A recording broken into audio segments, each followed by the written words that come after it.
السلام علیکم، مائی نیم is doctor Zeeshan Khan. امید ہے کہ آپ سب ٹھیک ہوں گے۔ حال ہی میں پاکستان میں D G I S I general Faiz Hameed اپنی سیٹ سے سبکدوش ہو رہے ہیں اور نئے D G I S I general Anjum Nadeem تعینات ہو رہے ہیں۔ اگر اس پہلو کو دیکھا جائے تو یہ بہت اہم ہے، کیونکہ پاکستان وہ واحد ملک ہے جو پورے ریجن میں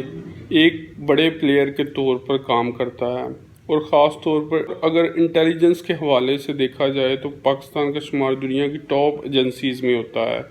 تو اس حوالے سے بیسیکلی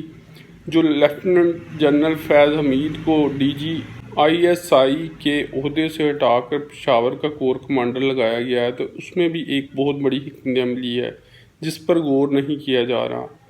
بیسیکلی اس وقت ہاٹ ٹاپک کیا ہے؟ افغانستان، اور پشاور میں کور کمانڈر لگنے کا مطلب یہ ہے کہ آپ 24/7 افغان سچویشن کو خود دیکھ رہے ہیں، کیونکہ ادھر سے ہمارا بارڈر لگتا ہے افغانستان کے ساتھ، اور اس کی وجہ سے بھی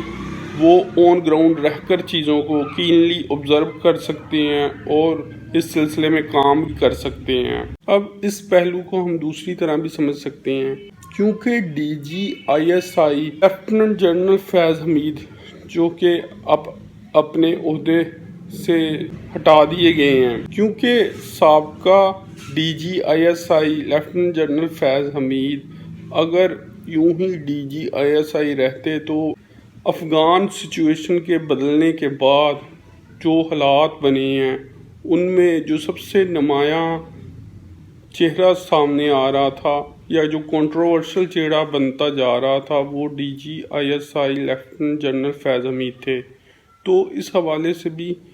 ان کو بدل کے ایک طرح سے توجہ کو ایک طرف سے ہٹا کر دوسری طرف منتقل کیا گیا ہے۔ اور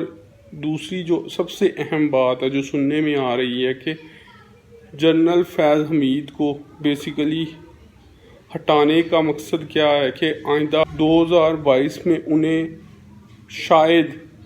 آئی ایس آئی کے عہدے کی نسبت بڑا عہدہ دیا جائے، یعنی انہیں آرمی چیف تعینات کر دیا جائے۔ تو یہ بھی ایک میجر ریزن ہو سکتی ہے، لیکن یہ ڈیپینڈ کرے گا فیوچر پر۔ تو جو کور کمانڈر پشاور تعیناتی ہے جنرل فیض حمید کی وہ بہت زیادہ اہم ہے، اور وہ بیسیکلی گراؤنڈ پر رہ کر جو کام کر سکیں گے پشاور میں ہوتے ہوئے وہ زیادہ بہتر طور پر کر سکیں گے، کیونکہ جو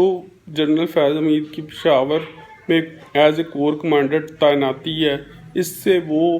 اور بہتر طور پر افغان سچویشن کے حوالے سے کام کر سکیں گے۔ تو یہ بیسیکلی ایک احسن قدم ہے جس کی تعریف کی جانی چاہیے کہ ہمارے ادارے چیزوں کو بہتر طور پر سمجھتے ہیں اور ان کے لیے بہتر فیصلے کرتے ہیں، اور پاکستان ہمیشہ قائم رہنے کے لیے بنا ہے۔ ہمیں اس حوالے سے پریشان نہیں ہونا چاہیے۔ تو اینڈ پر ہم یہی کہیں گے کہ پاکستان زندہ باد۔